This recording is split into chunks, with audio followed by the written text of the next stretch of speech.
How's that for a slice of fried gold? You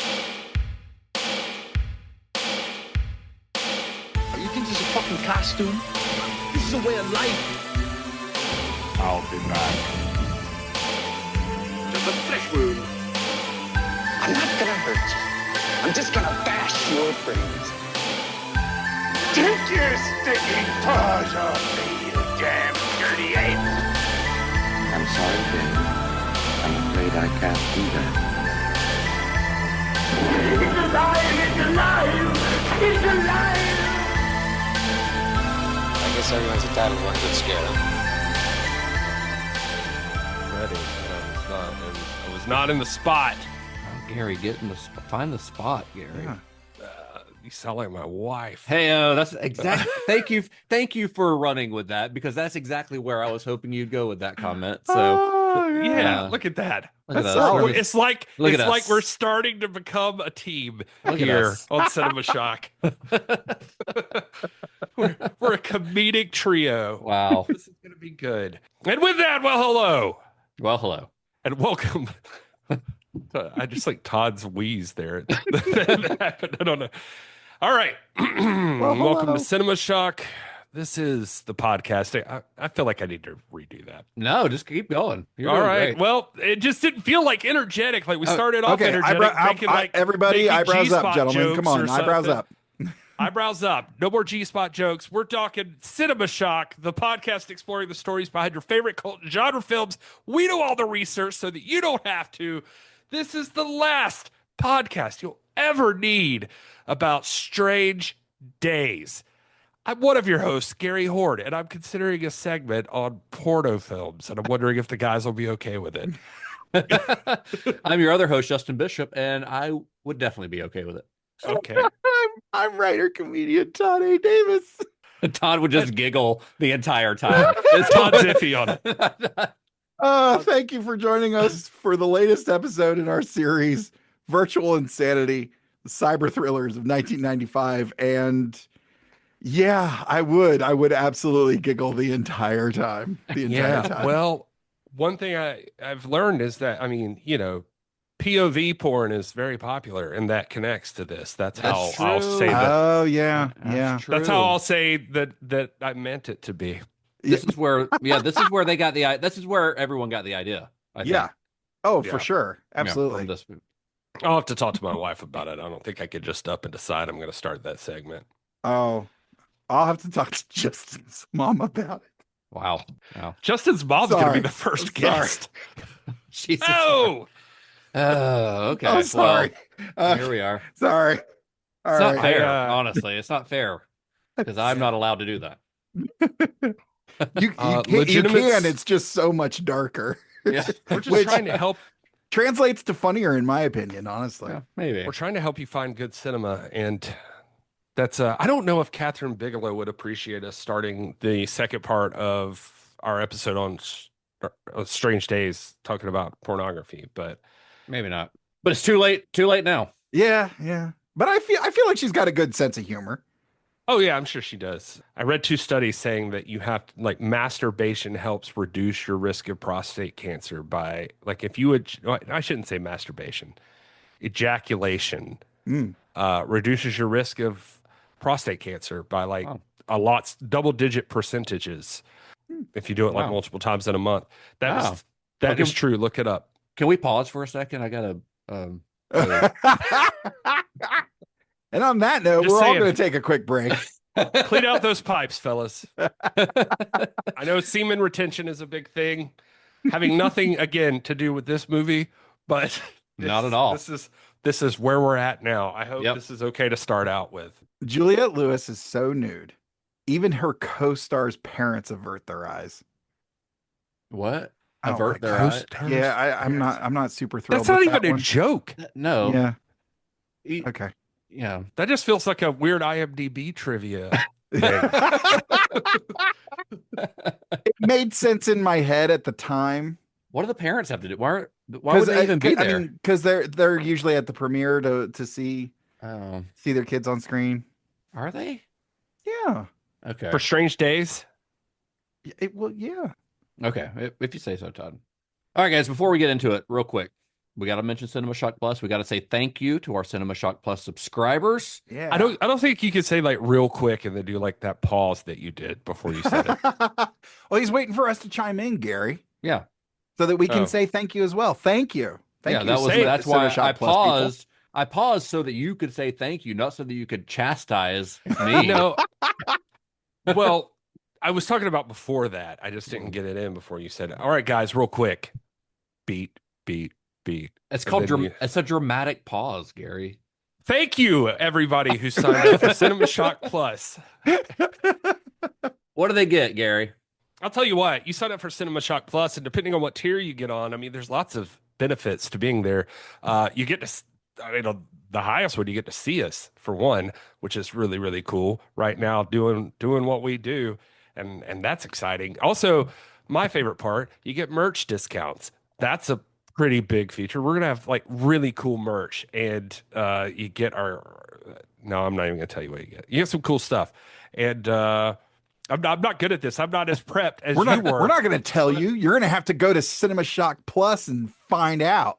Well, I'll tell you one thing that you do get. You don't get this ad where I fuck it up the whole time. You don't have true. to hear this. That's you true. get this part cut out because you're already on Cinema Shock Plus. In fact, not only do you get this part out, you get other parts in, like one that's going to come up in this portion of the episode called Somebody Needs a Nap, where I'm going to read you all the shitty reviews from people online that hate this movie. And you get stuff like Trekking with Todd. Just there's just Further viewing. further viewing where we talk Yeah. about movies that would pair well with the one you're listening to right now. This episode could be all yours, and all yours earlier than everybody else gets it. Instead of waiting in two parts, you get it in one part before anybody else, because that's how much we love you for being a part of Cinema Shock Plus. I feel like I rallied at the I end. think you did. no, I think it's good. you, it's good. Yeah, I think Yeah. you struggled a little bit there because Gary did not know he was going to do that until I literally just said, Gary, you do it. So I think you did pretty good, Gary. You Thanks. you floundered a little bit, like you tripped, but you didn't fall. Yeah, And then that's you what it got was. up and you finished the race and you came in third place. Good job. Yeah. Yeah. And what, Not first place. what- You didn't get a gold. You got a bronze though. why do we fall, Master Bruce? Well, that was a pretty good Michael Caine out of nowhere. Where do they go to get Cinema Shock Plus? cinemashock.net/cinemashock plus. /plus cinemashock.net. I was gonna say /plus, but I was like, is that just a symbol or is it No. spelled out? It's in your notes even right there. God damn it. Oh, it is. It's right there, right in front of my face. It's literally center of the page that I'm staring at. Yeah. Look at that. Cinema Shock. cinemashock.net/plus. Avoid all of this calamity.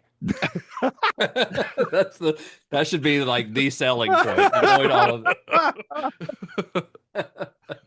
How many All times right, has so- this happened to you? Listening Well. to bullshit on a podcast. Well, now you can avoid it. Go to cinemashock.net net/plus. /plus. Thank you. Good job, everyone. We master sales people here Yes. at Cinema Shock. Anyway, welcome back to part 2 of our deep dive on Strange Days. Now, on our last episode, we covered how the film started off as a little scribble on James Cameron's notepad, how Catherine Bigelow turned it into one of the most ambitious and borderline unfilmable cyberpunk thrillers of the 1990s, and how the production nearly melted down under the weight of custom helmet cams and 10,000 rave extras. And today we are picking things up. We're going to talk about the soundtrack that gave the movie its pulse, the disastrous release that nearly ended Bigelow's career, and the uncanny way that this movie predicted the world that we're living in now. Let's get into it. Yeah. Well, as evidenced by that giant New Year's Eve sequence that ends the film, music obviously plays a huge part in Strange Days. Bigelow and music supervisor Randy Gersten wanted Strange Days to feel like a raw document of the LA underground, industrial rock, trip hop, and alternative punk. Basically the soundtrack of pre-millennial chaos. Yeah, little tidbit that I thought was fun about this is Bigelow kind of gave him a lot of freedom that Gersten was not like, He was one of the first music supervisors that was taking this seriously, as in he was like DJing a mixtape right now. Like Huh. he was purposefully testing tracks in rough cuts of the film to like quote feel the pulse of LA's underground. So sometimes he even, like midday would swap out a song in the middle of the cut that he's looking at because the extras are moving a little weird on screen or something. So he like will change up what song he picks. That's cool. And while bands like D-Light and Aphex Twin were used during the shoot to keep the extras dancing or at least awake, because remember they're shooting from 9 a.m. to 4 a.m. or 9 p.m. to 4 a.m. Those bands aren't actually featured much in the finished movie. Instead, the band that you see performing live on camera during the New Year's Eve scenes is a band called Skunk Anansi, who give this whole thing the perfect blast of punk menace. And they're brand new in 94. Their debut album was Paranoid and Sunburnt, and it dropped that same year. So this wasn't like somebody was feeling nostalgic or just wanted to include somebody that they enjoyed from before. This was trying to shape the now. This is thinking ahead. And so their track, they had a track called Selling Jesus, and it was one of the few UK alt metal songs that charted in the UK in the top 40 before it even like had hit a screen in America. So they did pretty well, I guess, is predicting some stuff. Wow. Yeah, and that the lead singer, her name is Skin. Like she looks like such a first of all, Skin is a cool name for a lead singer of a rock band. But she just looks badass with like the makeup on her face and stuff that she's got, that kind of like cross on her face. It's pretty rad. But they are fun to watch. I mean, you only get glimpses of them in the movie, but it brings like a real energy to that scene, I think. Like it feels like a real end of the world party. It 100% like just develops that aesthetic that they're going for that scene. Yeah, absolutely. And then we've got Juliette Lewis. All of Faith's performances, like we said before, they are all live vocals. There's no lip syncing. And we see her sing 2 songs almost in their entirety, and they're both PJ Harvey songs, which proves that Catherine Bigelow is not only a talented director, but also has excellent taste in 90s rock. Yeah, she does. And apparently our friend Juliette Lewis was also in on that, the big PJ Harvey fan. So props to her. That Hardly Wait cover is pretty solid. So yeah. And Rid of Me, the second song she sings, is obviously one of like PJ's biggest hits. And I'm a huge PJ Harvey fan. And so like I think Juliette Lewis kind of does it justice. Like the way that she sings Rid of Me especially is like animalistic. Like I think like she really like goes for it. It's really fun to watch. she looks like she'd be fun to watch live, Juliette Lewis, like singing that stuff, and just the way she dances and just like gets into it. I'll give her credit there. And she was serious about this. We've talked about that she was into music before acting, but I mean, she was into music even after this. Like she has a band called Juliette and the Licks. Yeah. Yep. I don't know if she's still doing anything with them anymore. I think that I don't either. I was going to say she started it in 2003, but I'm not sure how much she's still doing that. But when I last looked at her social media, she was still talking about bands and stuff. So she's still music heavy. Yeah, for sure. So beyond Skunk Anansi and Juliette Lewis, the soundtrack is stacked with 90s icons. You've got Prong, Lords of Acid, Tricky, even Leonard Cohen growling out a song called The Future like he is personally narrating the end of civilization. It's one of those albums that kind of perfectly bottles up the paranoid late 90s vibe of the movie that's equal parts seductive and apocalyptic. It's a really good soundtrack, I think. One more thing about the sound here. Oh, God. Juliette Lewis is so nude, the boom operator goes home and stares at the wall in silence. What? I like that one. That one. Fuck you guys. I like that one. Explain it. Explain that one. He's traumatized. Yeah. He's traumatized. By seeing a naked woman? Let's move on. So many of these are going to hit the floor. I know it. Well, did you get that one, Gary? No, I was just thinking. I was thinking it through, like how. Why is he staring at a wall? Why the boom operator? Yeah, yeah. For the film's original score, Bigelow hired It's best just to move along. For the film's original score, Bigelow first hired Michael Kamen, who is a composer we've already talked about plenty on this show. Kamen's style was big, orchestral, and lush, which worked really great for, Robin Hood, Prince of Thieves, or even Lethal Weapon, but it turned out to be a little bit too traditional for Strange Days. Bigelow and Cameron were after something darker, more electronic, and a lot more urban. So they turned to Deep Forest, this French electronic duo famous for their ambient world music infused sound. And they actually got pretty far along. These guys created early demos that layered electronic textures with sampled vocals. But in the end, the vibe was a little too ethereal and not nearly visceral enough for a techno-noir thriller about murder, memory addiction, and sweaty nightclub intrigue. It was just a little too dreamlike, I guess. Yeah, I definitely saw dreamy was a term used. Yeah. One Deep Forest track, however, did survive the purge. It's a song called While the Earth Still Sleeps, and it plays over the end credits sequence and somehow, inexplicably, makes Strange Days the second end credit sequence in this series to feature Peter Gabriel on vocals. Because apparently the real through line of Virtual Insanity is that Peter Gabriel just shows up in the strangest of places. What in the world? Like, what? How did this happen? I was going to say, again? I think the real statement here is that Peter Gabriel is the future. I guess. It was so weird to me. I was There's like, a Peter Gabriel song at the end of Wall-E. yeah, which is also post-apocalyptic. Yeah. Yeah. Yeah. Interesting. It's all coming into focus. Wow. Why was everybody thinking of Peter Gabriel as like some kind of futuristic sound? I don't know. Oh. So strange. Well, anyway, finally, Bigelow turns to Graeme Revell, who was fresh off his critically acclaimed work on, you guessed it, The Crow. Take a shot. His score for that film had exactly the balance that she was looking for. Industrial atmosphere with enough emotional weight to keep the story grounded. Revell came in pretty late in the process, but his music pulled everything together, giving the movie its cold, uneasy pulse. And he came in, so late. Like, I think I saw literally he had 10 days to drop like the full score. So That's insane.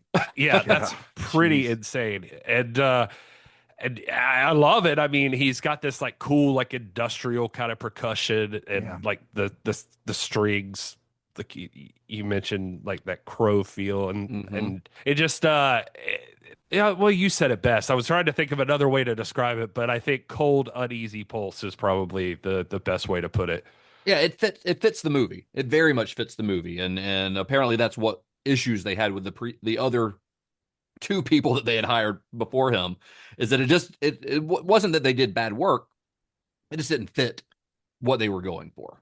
Well, Strange Days opened in limited release on October 7th, 1995, before going wide a week later. And during that opening weekend, it brought in a paltry $3.7 million and eventually grossed only about $8 million total in North America. That's barely a sixth of its production costs. So for a movie with this kind of pedigree, with James Cameron's name all over it, a rising star director like Catherine Bigelow, and a cast filled with Oscar nominees, this was a spectacular faceplant. And there are a lot of reasons that you could point to for why the film tanked so hard. As Entertainment Weekly put it, quote, "It's a film that doesn't slot neatly into any box, and Fox didn't know which audience to sell it to." And they weren't wrong. Like, people just didn't know what to expect from this movie, and the marketing sure didn't help. Like, was it a cyberpunk dystopia, a noir murder mystery, a romance, an action movie? The ads kind of struggled. Like, if you go watch trailers of this, there's a few different ones out there, and they all seem, each trailer seems to be selling a different movie.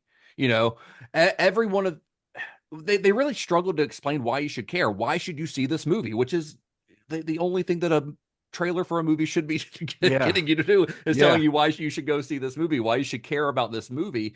And the poster didn't exactly clear things up. It was just a giant close-up of Rafe Fiennes' sweaty face in a headset, looking like he'd just run a marathon through a Radio Shack. What is this movie that we're watching? Yeah, I saw a website called Deep Focus Review I was looking at called the trailers, quote, "all thunder and no lightning," which I thought was a really good description of it. I wanted to use. It's just like a chaotic. When you look back at the old trailers of it, it's like there's action, dystopia, romance. There's like none of them have like a clear pitch to like what is this exact movie. And so without like any kind of focus, I remember like I was there And so I remember I never saw this movie before this episode, and it was because I don't think I got what the movie was supposed to be and why Yeah. it should appeal to me. So I was like kind of guessing on like, what are you signing up for with Strange Days? Because there were parts of it that seemed like it was supposed to be futuristic, and then some of it looked like, I don't know, like a druggy movie or something. Yeah. And it just, you didn't know what it was I mean, really. it is a hard sell because it doesn't fit neatly into one genre. So I get the struggle, Yeah.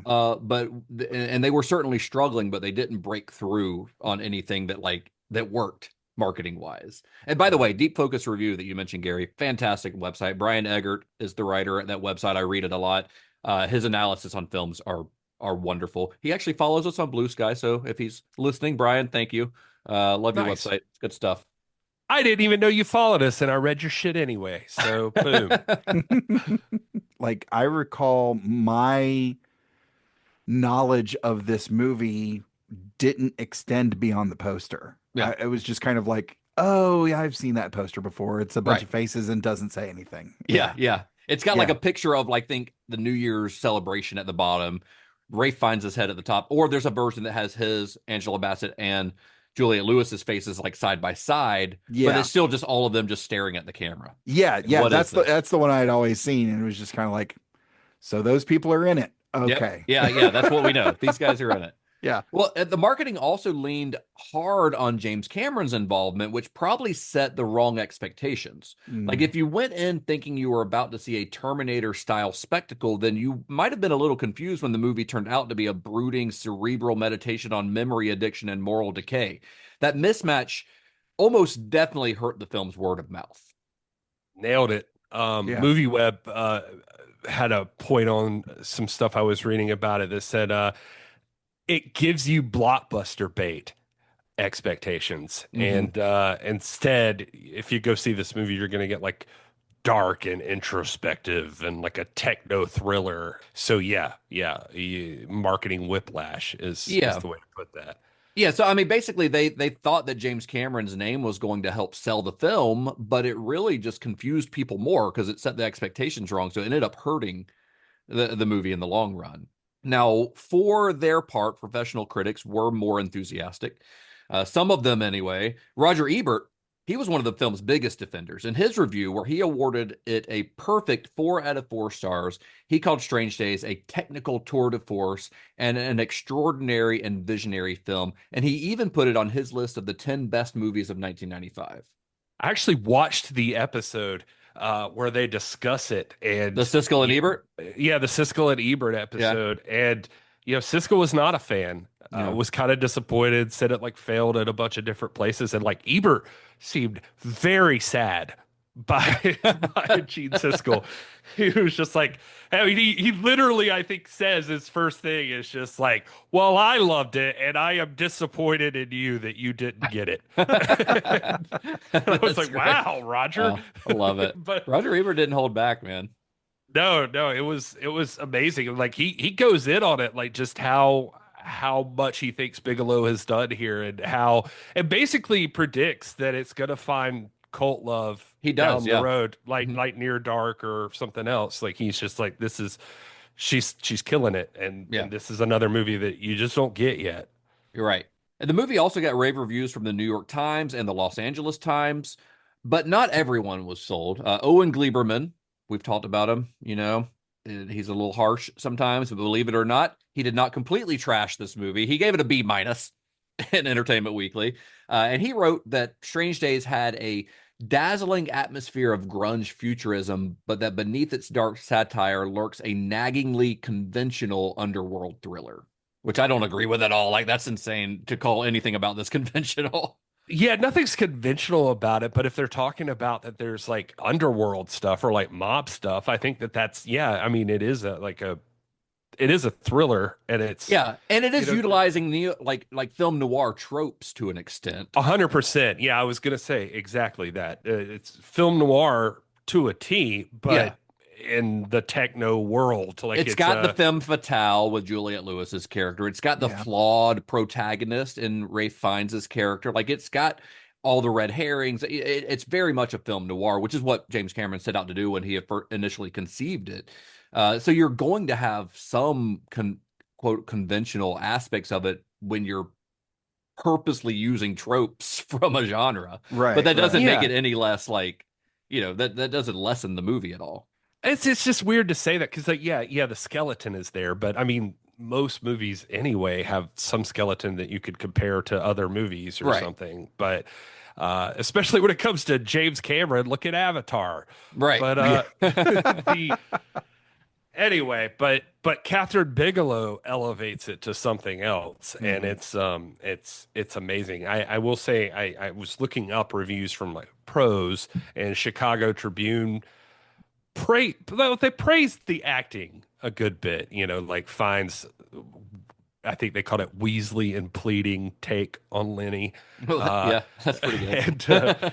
But like Rolling Stone called it Bigelow's magnum opus, and highlighted Angela Bassett as fierce, funny, heartrending.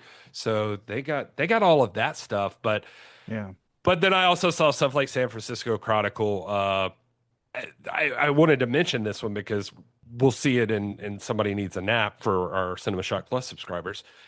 The San Francisco Chronicle really went heavy on feeling like the violence was just voyeuristic and not cautionary at all. It was just they overdid it there. Yeah, but I don't really agree with that. And I think Bigelow she's had to address that in interviews a few times, especially the rape and murder sequence. But her point is that you're supposed to feel uncomfortable watching it. Like it's supposed to be confrontational because you're in Lenny's shoes watching this and having to experience it. He doesn't want to experience it. He is deeply traumatized by seeing it. And she wanted the audience to also be sort of traumatized by it. Like you're supposed to feel like, I don't want to be seeing this. Yeah. That's the whole point. I feel like he puts that over really well because I'm already uncomfortable as the scene's happening in your POV. But then you see even Lenny, because the squid makes you like feel. You're feeling it as well. Yeah. And so, but you're feeling the person who's doing it. Right. And so you could see he's like fucked about that. Like just like it's messing with him. Yeah. It's almost even more fucked up that later I was thinking about this a lot today, actually, that Angela Bassett, that, when she comes in and he's like, you have to watch it. Yeah. And she's never wanted to do any of that. Like she thinks it's drugs basically. And she never wanted to put the squid on ever. And on this one, he's like, you have to watch it. It's the only way to understand or something. And not like he can't just be like, this guy raped and murdered a girl, which feels like might be enough. But for some reason, he needs her to like. But the one he's showing her is not that one. The one he's showing her is the murder of Jericho 1. Oh, that's right. You're right. Okay. The one that he's showing her is the murder of Jericho 1. And I think what's fascinating about that one in particular is that he's already watched it, but we don't see it when he watches it. We experience it with her, who's using this technology for the first time. This is her first, and he even says, I'm sorry that this is like your first experience with this. But I love that Bigelow decided not to show it from his point of view because it has more of an impact when it's Mace watching it. Oh, 100%. And she even talks about the violence with the police officers having an impact on her during the making of the movie. I've seen like Angela Bassett talk about that. But that Bigelow was very understanding and like very supportive. She like praised Bigelow and her handling of it. But, that was fresh for a Black woman doing this role.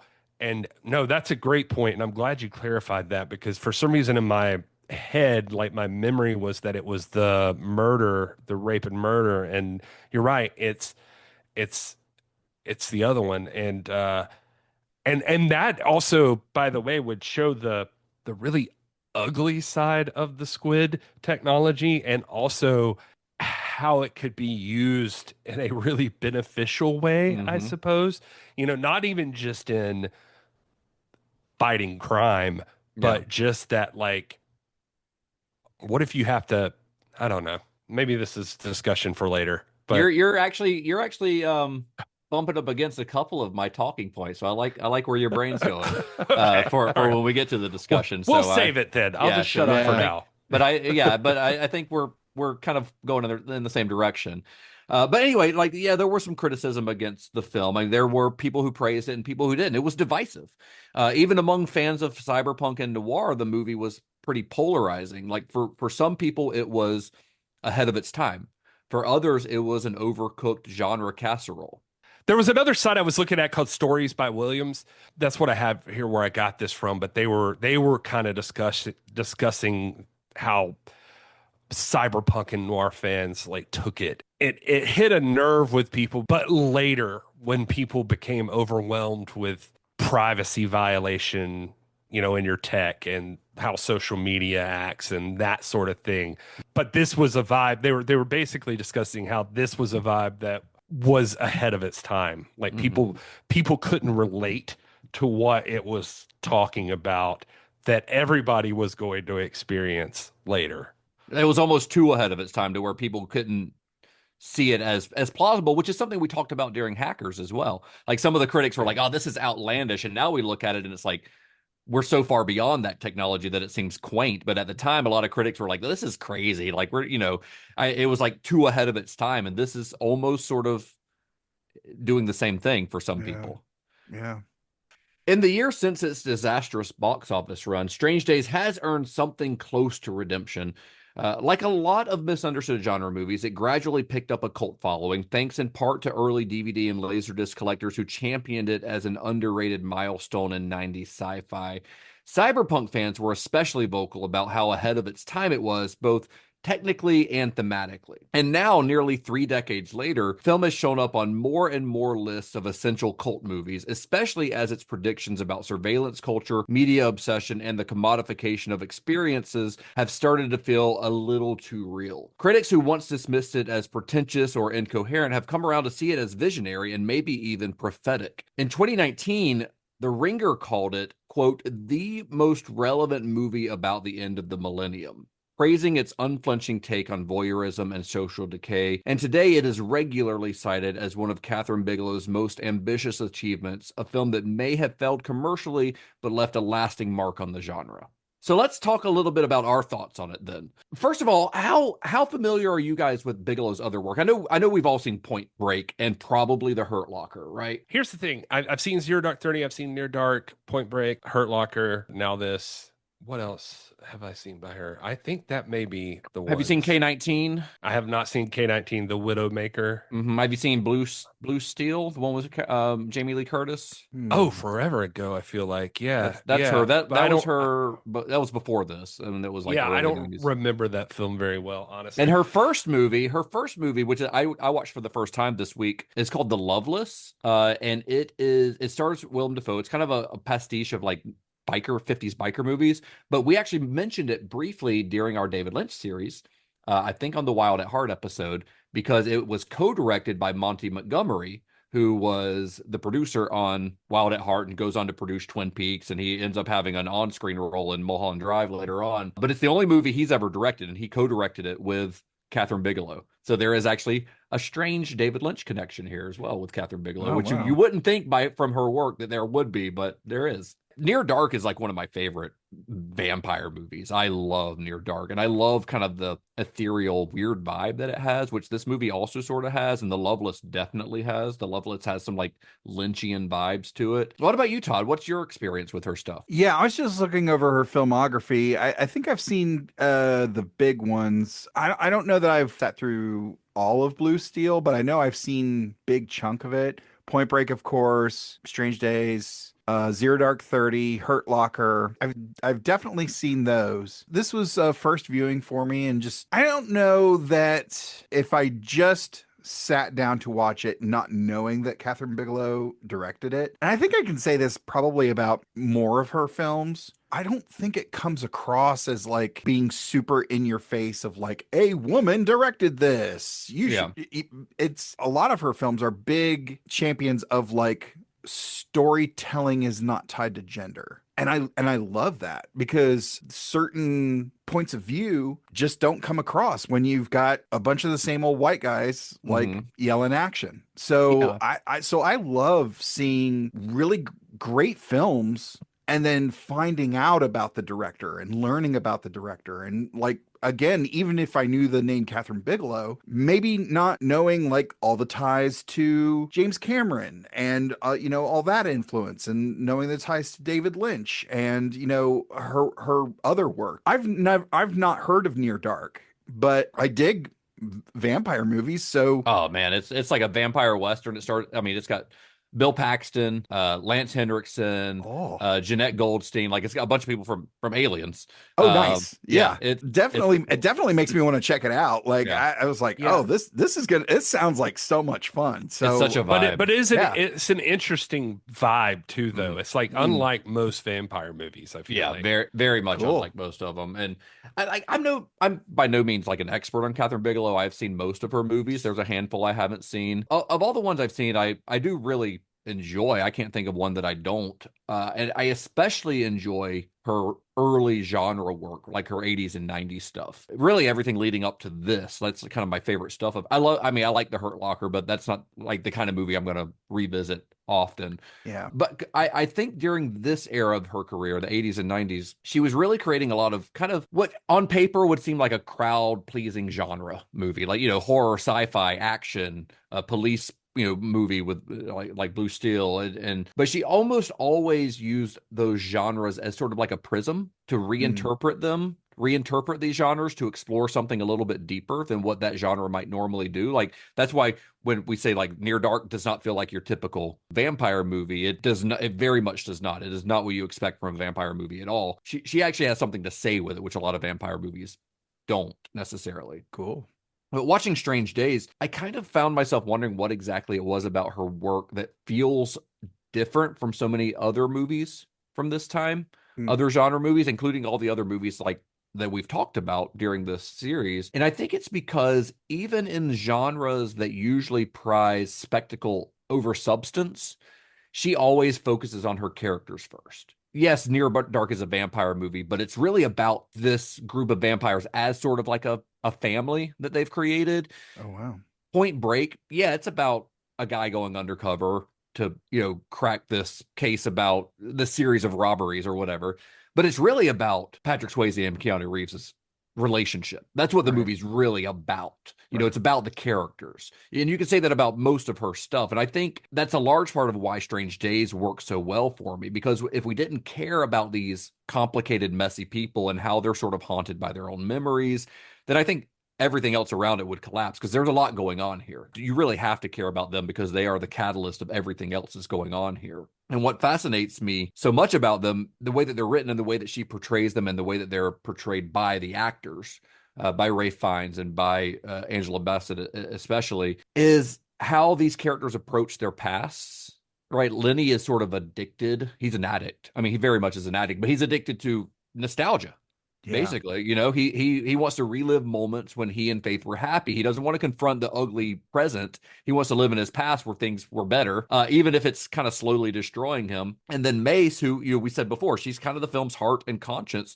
She has a very different relationship with memory. I love that line of hers where she says, like, memories are supposed to fade. That's why they were made that way. That's why they were designed that way. I think that's such a great line.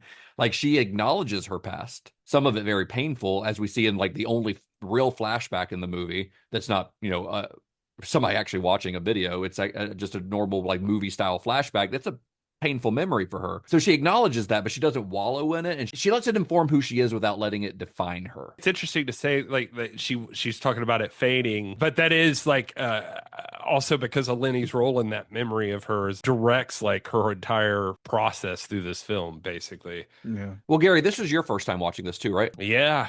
I'd never seen this movie before. You just like never got interested in it. I mean, you said earlier you kind of didn't know what to expect from it because of the marketing. Yeah, nothing seemed interesting about it to me, honestly. I don't know.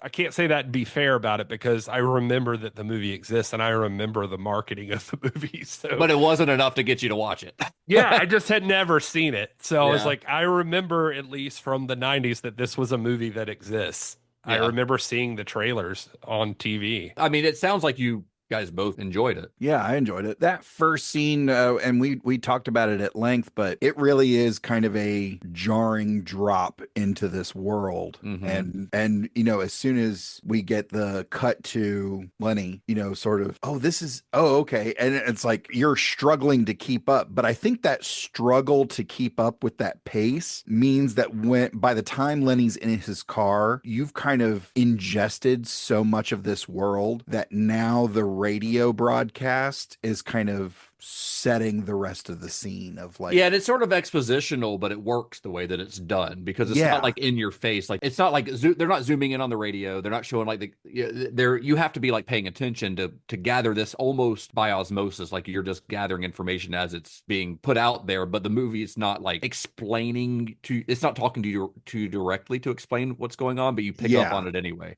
Yeah, and with everything that just happened in that POV shot, and you know, right off the bat, it makes it easier for you to watch what's happening visually with the narration, with the radio broadcast / narration over that, and really kind of absorb the bigger picture of what this world is. And by the end of that, you're like, okay, we're in it. We know where we are. Yeah. It's pretty cool. Like, this is pretty dope. There was a video we had in a group chat the other day where it was like the girl was talking on TikTok about if he says this is your favorite director. Yeah. You know, this is I can tell you what it means or whatever. I've watched that video like a few times, and one of the funny parts to me in it is that she's like, well, if it's Wes Anderson this, if it's so and so this, if it's David Lynch this, you know, and then it's like if it's Catherine Bigelow. He's not going to say it's Catherine Bigelow. Then she was like, moves on. And I was like, I felt bad for Catherine Bigelow. And then we watched this movie. Everything Todd said is dead on about the exposition. I feel like we talked about like a ton of things throughout talking about this movie. We didn't even mention that like when Baco, what's her name? I forget the girls that running in front of the train. I thought this was neat. I was watching something about that. They did that backwards, in right? reverse. Yeah. So the train's moving backwards, and I thought that was so cool. I mean, no insurance company is going to let an actress run in front of a moving train, so they had to like figure. Oh, but it looks good. It looks great. It looks awesome. I was just like, wow, that's wicked. But I saw that and I was like, oh, that makes sense. I'm too stupid to make movies. But anyway, all of that stuff is cool. And that Cameron thought of her. And on one hand, my brain wants to be like, he thought of her because he felt real shitty about Linda Hamilton.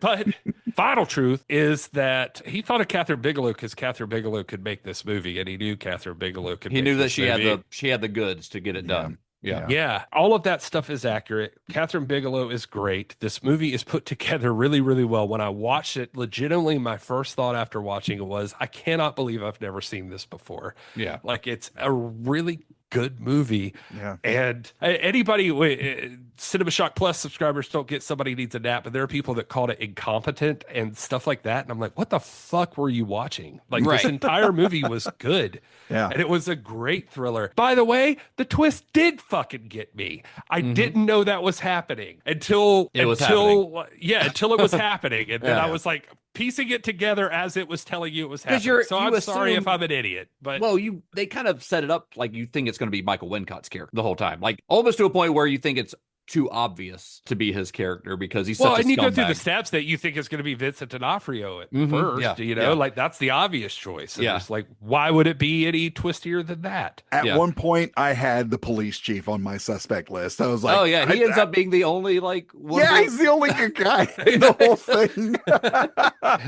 But the twist got me too. And I do love that line that I think Rafe Fiennes says about the police chief, saying his ass is so tight that when he farts, only his dog can hear it. That is I guarantee you James Cameron wrote that line. That's Then I started even thinking about just the movie itself. So I wanted to get across a couple of points, and one of them is that watching Strange Days, I will start this by saying, spoiler alert, I think Strange Days is the best film in this series that we've watched. I think it is the best overall film. Yeah. I mean, I said the same thing. I think it's the most well-made, everything together.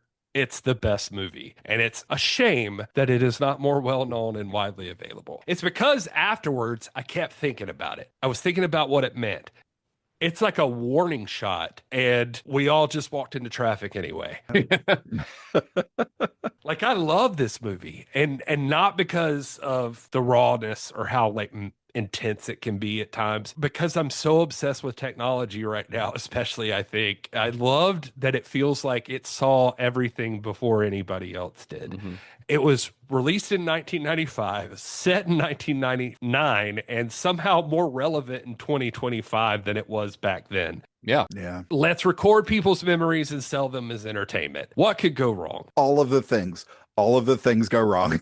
Yeah, and we're all wearing surveillance devices in our pockets right now, voluntarily uploading trauma to the algorithm. That's what we do. Well, yeah, I mean, that's exactly what this movie is doing. So the way that these characters deal with memory, Lenny, anyone who's using the squid, really, how they choose to revisit their past, like it connects to this larger idea about nostalgia and looking back, and how we're all a little too obsessed with documenting everything so that our future selves can relive it. Like Strange Days was made before we all had the internet in our pockets, but it still feels spookily relevant, because if you swap out Squid headset for Instagram story, you're pretty much getting the same result. You're watching other people's lives and kind of wondering why yours feels so boring in comparison. Like, people are putting on a Squid headset to feel the thrill of somebody else. Yeah. No, people were not ready in 1995. They couldn't even wrap their brains around what that could be. Like that's even a thing, and like then what comes with it. It's hard to relate to it when you can't even fathom something capturing the things that they were capturing in this movie. Yeah. They weren't ready for the tech, the tone. Now you got to think about what's going on in your brain, man. You got to think about what those memories are. Are you really who you think you are? People don't like being confronted with that sometimes too. Like, so people who went in thinking they were watching like a Terminator style movie, and then they're given this sort of existential treatise about violence and memory and all this stuff, and you're like, well, that's not like a feel good movie. Although I'll talk about it in a second. I think it does end on a fairly hopeful note. There's a term that goes around now, like by people that are watching social media, like they say, like, don't judge your own life by somebody else's highlight reel. You know, that's not like the way to keep yourself sane, like looking at social media or whatever. People would not have comprehended that in 1995. And especially like, what if that's what people do and it gets them high? Yeah. But isn't that what we're doing? Like, you're getting that little dopamine trigger when you... No, that's exactly what I'm saying. I mean, they couldn't comprehend that. That's literally what you're doing now on social media. And probably more to come, that like it's actually figuring out ways to make that happen for people better is like the end goal right now, to like see other people's lives and get high on that. Like that is what's happening. And by the way, the times that it's not, you're getting high on their highlight reels, you're commodifying like suffering, because the other things that people get stuck on are the really bad stuff, the breakdowns, the horrible violence. And in 1995, that was not understandable or would have been too much or whatever. And now that is literally Tuesday night on TikTok. Right. This movie, it can be uncomfortable to watch because it feels so familiar. Like this world where violence, entertainment, and voyeurism are sort of all tangled together. Like, that's what this movie's portraying in 1995, but now that's like sort of where we're at right now. Even in 1995, though, Cameron talked in his original treatment, he talked about this like camera obsessed culture, and the seeds were being planted because, remember, we already talked about the Rodney King footage, which obviously directly inspires the whole Jericho 1 subplot. But there was something else happening when the film was being shot that mirrored its themes in a sort of surreal way. 6 days after the production on this movie started in the summer of 1994, O.J. Simpson's ex-wife, Nicole Brown Simpson, and her friend Ron Goldman were murdered. Yep. 6 days into this production in Los Angeles, half-hour drive away from where they're shooting this movie. Now, if you're old enough to remember this, then you know what came next. This was like a media sensation like we had never seen before. Yeah. That infamous white Ford Bronco chase was broadcast live on national television, and I looked this up. 95 million people watched that chase live on television. Fucking nuts. I watched it in an auditorium in school. Like, people were enthralled. It was like, it's hard to even fathom now, but like once the trial started, suddenly every network was Court TV. Yeah, on the trial, Mhm. like the day the verdict was announced, the school stopped. Why? Yeah, why? This is 100. Get this, guys. I looked this up as well because I was curious. 150 million people watched the trial verdict read live on television. Oof. 150 million people. That's more people than watched this year's Super Bowl. And this year's Super Bowl broke records for the Super Bowl. The O.J. Simpson case basically invented reality TV overnight, which, depending on how you feel about the Kardashians, might be the real dystopian twist to this whole story. But considering that Strange Days is all about voyeurism and media addiction, the Simpson case was sort of a grimly perfect backdrop. It's this big tabloid-shaped cloud that's hanging over everything during the entire production of this. Yeah. And so Cameron was right in that original treatment. At the end of that paragraph I read earlier, like, we like to watch. We like to see other people's lives. We are addicted to it. It took us 30 years to catch up to this to understand it. But that OJ thing kicked off another thing, which was people started realizing the fame that you get from doing things like that. And people have started acting on that. So this movie understood something that nobody got till closer to now, that the most dangerous thing sometimes isn't even being watched. It also is wanting to be watched. Like our killer in this movie. It's like wanting to show you what I'm doing. Well, and anyone else who's selling those squids on the black market, like they're recording those for the sake of, the guys who robbed that store in the very first scene. They were doing that to sell that tape. It didn't end up very well for them because they fell off a roof, but the only reason they would have been wearing the headset to record that was to sell it on the black market because they want to be the star of it. What's interesting, you can see this film as a prophecy, obviously, about reality TV and social media, what we've all been talking about, the way we've trained ourselves to live vicariously through strangers. And that is obviously a very valid read and the easiest read in 2025. When you look at this movie, you're like, holy shit, like, how did they predict that? But, and this goes into something you said earlier, Gary, I think, at the same time, our urge to record everything also does have forced accountability. The Rodney King tape, and in this movie, the squid footage of Jericho 1's murder, those show how exposing brutality is sometimes the only way to force justice, or to at least try. So watching this now, it's really wild. I mean, of all the years to be watching this now in the summer of 2025, when we're recording this, it is very hard not to look at those militarized cops decked out in riot gear with driving tanks in downtown Los Angeles and think of more very recent moments, the National Guard deploying during protests, the ICE raids that turned neighborhoods into police zones. All of this stuff is still with us. And Strange Days understood how easily technology can become both a weapon and a witness. It's not just saying that this is all bad. The tools we use to record, yes, they can be tools of narcissism and escapism, but sometimes they can be catalysts for change. I literally had the thought when I saw Jericho 1's murder, what if that happened for like somebody who's being captured in an ICE raid? Like George Floyd. Think of like the whole BLM movement. Like this stuff being caught on film is sometimes the only way to get it out there. I feel like there's an extra step to, like, no matter how much you can logic your way out of something or like talk through, well, this is why this happened or why this has to happen or whatever. What happens when you experience it and you have to empathize with it because now you know exactly the feeling of this thing and where you're at in that moment. Yeah, you're 100% right. And I think that's where this movie rings the most true. It's because change, the kind of change that we see like towards the end of this film, requires that connection. Only by seeing and sometimes literally, like in the case of this movie, literally living someone else's experiences can we start to understand them. It can be painful to confront that reality, but the shared human experience demands that we care enough to do it anyway. Whether it's, these anti-ICE protests or Black Lives Matter or Me Too, like these movements all have one thing in common, and is that they insist on empathy. They insist that we care about how people are treated, whether it affects us directly or not. Like I said, I mean, you can talk all day about like, well, they're illegal immigrants or, well, this cop did this thing this way or whatever. Just even if you could logic yourself into how this ends up happening and how unfortunate this thing is, but it's a thing that happens. What happens when you have to feel it yourself? Yeah. I mean, that is the definition of empathy, is putting yourself in someone else's shoes.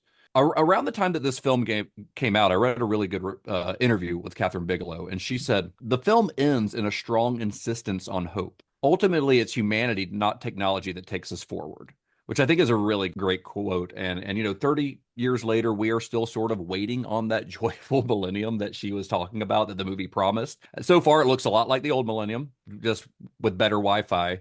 But if we can learn anything from Strange Days, is that maybe we are a little closer to getting there.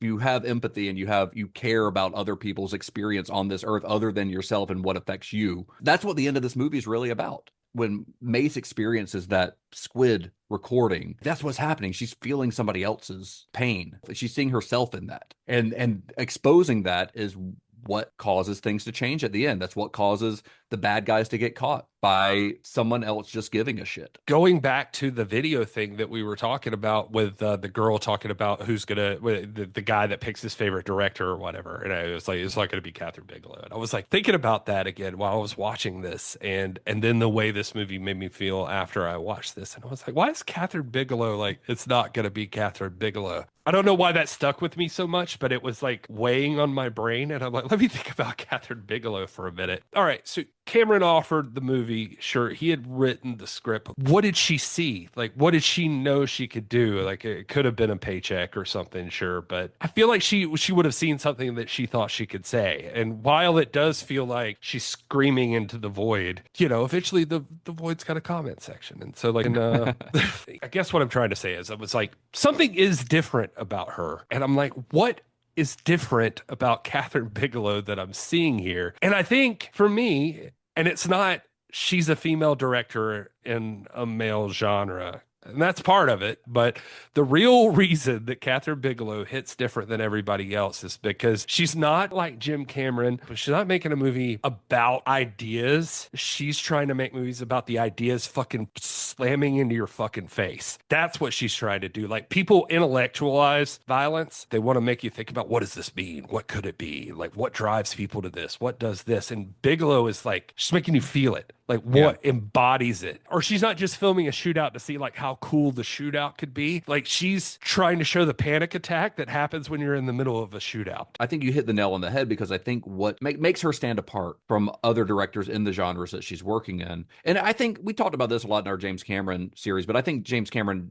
doesn't get enough credit for being a deeply sentimental director. I think his movies are all very sentimental, and we did talk about that. But I think with her, she's a deeply empathetic director. Yeah, 100%. You see that here, but like, think of this. Really makes me want to go do a whole series on Catherine Bigelow. But think of like Point Break. You've got, yes, Patrick Swayze Brody is a bad guy, but you care about him because you're seeing things from his point of view. That's what the whole fucking movie is about. It could be a cops and robbers movie, but they're dropping Keanu Reeves into a situation where he has to understand who these people are. He has to see things from their point of view. Yep. Yeah, and then he does. Like Near Dark, like, you see the toll that this is taking on them. Like, being, it is not a glamorized version of vampirism. They are struggling. They are having a hard time. You actually learn to empathize with murderous monsters. And I hadn't even thought about this as a through line until we started talking about this, but I think that's really what it is, that she is a deeply empathetic director. I think it kind of ties closely with the writing, with James Cameron looking to the future and Catherine Bigelow being focused on the present. To marry those two aspects, you get not only a great narrative, but you get a very poignant and relevant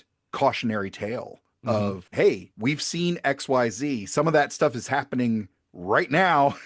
Should probably look to the future because it's gonna happen again. Those who don't learn, get ready, because it's coming around again. And here we are. We're in 2025, and all of this stuff is super relevant.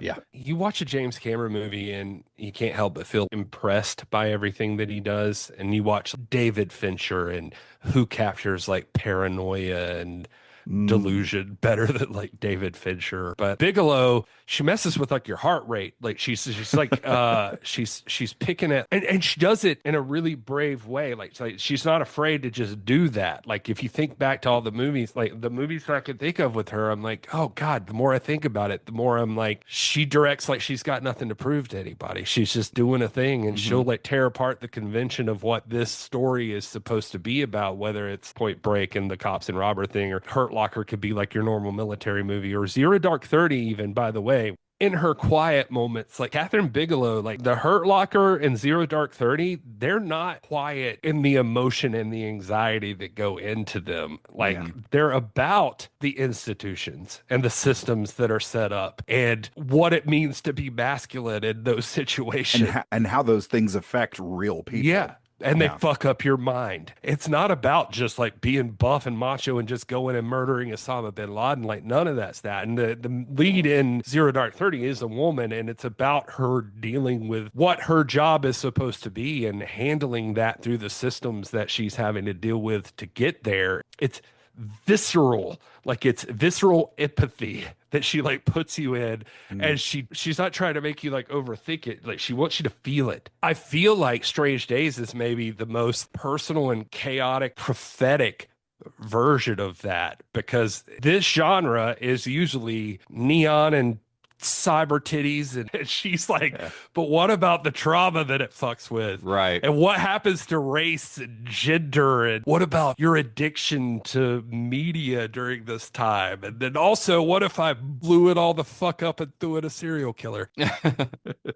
It is the future, but she's not about like showing you like this is what the future could be, as much as she's like, this is what it feels like to live there. I think that's so much cooler. So anyway, I love that chick now. Yeah, I do too. And also, if we ever do a Catherine Bigelow series, it is going to be called, I think, Visceral Empathy, because that's just Visceral Empathy. That's just too perfect for her movies, or cyber titties. I don't know. Visceral Empathy and cyber titties. I mean, it flows. Well, fellas, that's Strange Days. That's a movie that, in 1995 was a little too weird, too dark, and maybe too smart for its own good, but one that feels more relevant every time you revisit it. Sure, it flopped spectacularly at the time, and it put Catherine Bigelow in director's jail for a few years, but it also pushed the boundaries of how a thriller could look, feel, and move.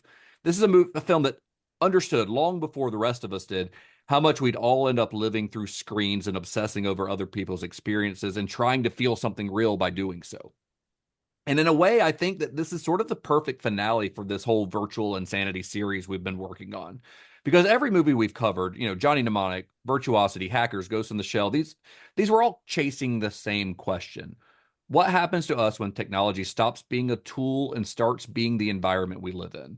Some of these movies tackled it with, trashy B-movie flair, some with big Hollywood bombast, and some, like Strange Days, with real ambition and artistry. And looking back in the 1990s, it's striking how anxious everyone was about the future. These films were full of hackers and virtual realities and corporate conspiracies, but under all of that neon and jargon was a much simpler fear that technology might strip away our humanity, our privacy, and our ability to connect with each other. And watching them now, you can't help but feel like they were onto something. So whether you see Strange Days as a messy, overreaching relic or a prescient masterpiece, it is hard to deny that it was ahead of its time. And in the end, that might be the most cyberpunk fate of all, to be misunderstood in your own era, only to be rediscovered later when the world finally catches up. Well, what a beautiful way to end that. Well, yeah. Thanks. Yeah. As I said. Look at who's writing now. We got to have a good wrap up for the whole series, Yeah, no, that's good. That's good.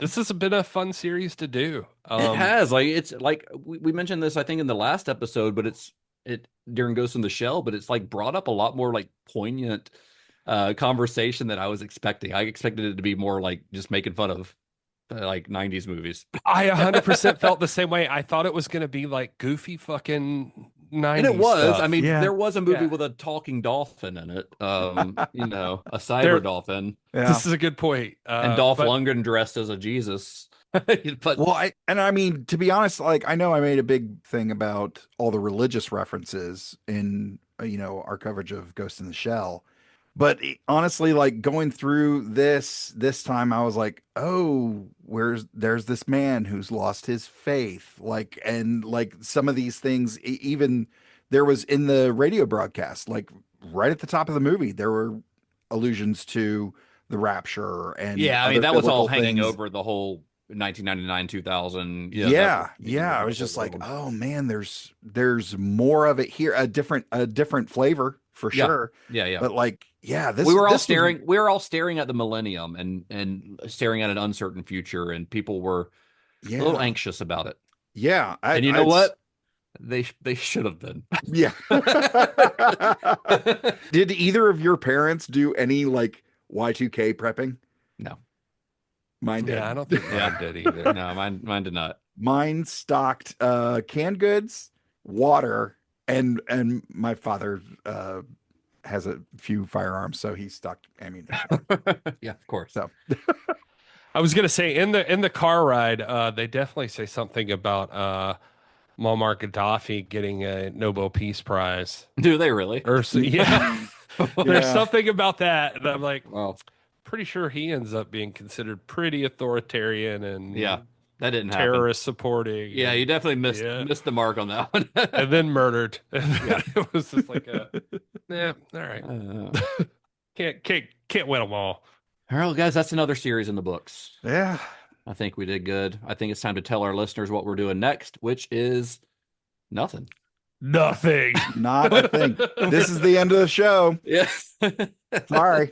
Actually, we are. This is not the end. Oh, another Doors My reference. beautiful friend. We are not doing Apocalypse Now either, which is a movie that is based in. Although that would be good. That would require 5 episodes. A lot. Yeah. Yeah, I was gonna say, jeez. That's like a 5-episode series just on that one movie. No, we're not doing that. We are, but we are. This is not the end of the show. Todd was joking. This is the end of the series. And the show is coming. Nobody's back. taking me seriously. Don't worry. Yeah, never. But we are going to have a short hiatus on the show. We'll be back in a few weeks. We're going to be coming back with some. We're coming back strong. Don't worry about it. We will announce what we are doing on our Cinema Shock Plus. Even if you have a free account, sign up for a free account. We got a few free account subscribers there on Cinema Shock Plus. You don't get like the extended episodes and all that stuff or any of the other benefits, but you will get occasional exclusive announcements there on Cinema Shock Plus if you're a free subscriber. So we'll announce it on there. We'll throw it up on there. It'll be just a quick little mini episode where we'll talk about what we're doing next when we're ready to announce it. But we're going to take a short hiatus, but I want to let you know if you are a member of Cinema Shock Plus, we will have content for you regularly during the hiatus from the regular show. We're going to be putting out some Twin Peaks stuff soon. So you're going to be seeing that in your feed. It might, by the time this episode comes out, it may have already started. You may already be seeing it. I have to look at the calendar and see what date this episode drops because I can't remember. We record out so far ahead. But you're going to be seeing some Twin Peaks stuff from season 2 of Fire Shock with me. So you'll see that, if not some other stuff, but at least that will be. We promise the people that paid for this, that give us their hard-earned money, that we would give them a Twin Peaks series, and we are going to bust our ass and make sure that happens. I mean, season 1's out there, but yeah. And season 2, we're already well into recording season 2. We just need to get it all edited and put out to you. And we need to finish season 2, which is part of why we're going on a small hiatus so that we can do that and work on it and focus on that and get it out to you, which may give you a little hint as to where we're going next on Cinema Shock. So did I say too much? Did I say too much? No. They'll piece it together. Yeah. Anyway, so keep an eye on your feed, especially if you're a Cinema Shock Plus subscriber. If they could solve the murder of Laura Palmer, they could solve what you just did. But yes, we will be back soon. Don't miss us too bad. I mean, you can find us. We're available. You can always find all of us online and just pop in and say hello. There are also like 130 other episodes of this show that you can That's true. To, so. Anyway, guys, that's the end of this one. You want to let our listeners know where you can be found? I am at This Is Gary Horn on all the things. And you can find my Star Trek podcast, the Computer Resume podcast, on all on all what? On things. On all? Sorry, it's getting late. It's almost past my bedtime. I'm sorry. 9:30 time. I know. I'm an old man. I get up early, man. Listen, bro, I get up early too. So yeah. All right. Let's try that again. You can find my Star Trek podcast, the Computer Resume podcast, at Computer Resume, and all my D&D nerdiness at D's20 Live. And I'm at Mr. Todd A. Davis on Instagram. All right. Find me at Justin_Bishop. Find the show at Cinema_Shock. Most importantly, because that is where you will see the announcement for our next series. We'll post a link there. We'll post all the stuff on our website. What's it called? Cinemashock.net. Wow. I guess Todd rubbed off on me. Oh, don't. Hey, listen. I don't blaming rub you. off on you. I rub off Jay Cox. Wow. What a throwback. Cinemashock.net. Cinemashock.net is your place for all things CinemaShock. Discord. Come join our Discord. It's fun. Todd, I'm talking to you.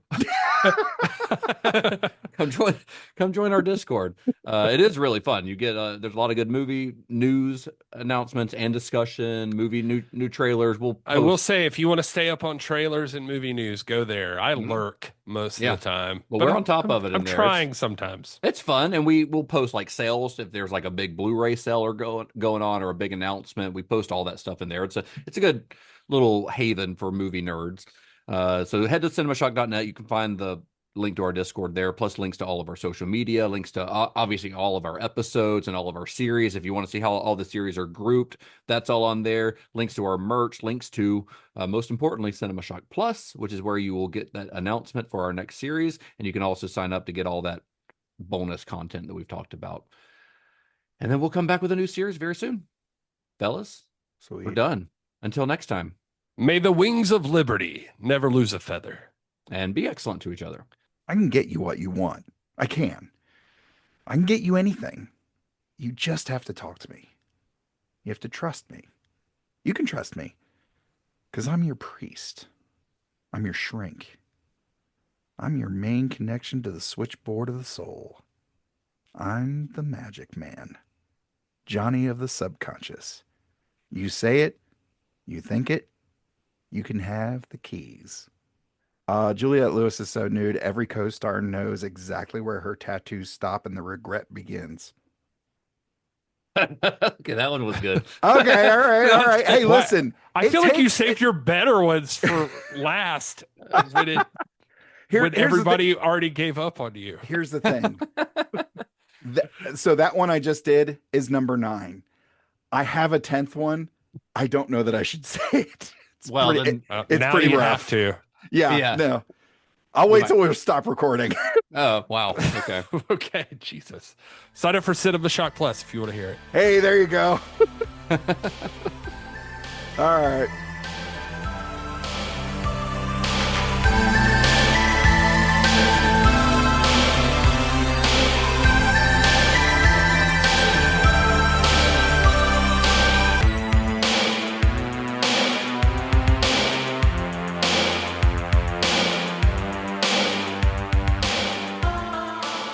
Hey, fellas, I'm sorry. I'm sorry to do this. I got to take a quick 5.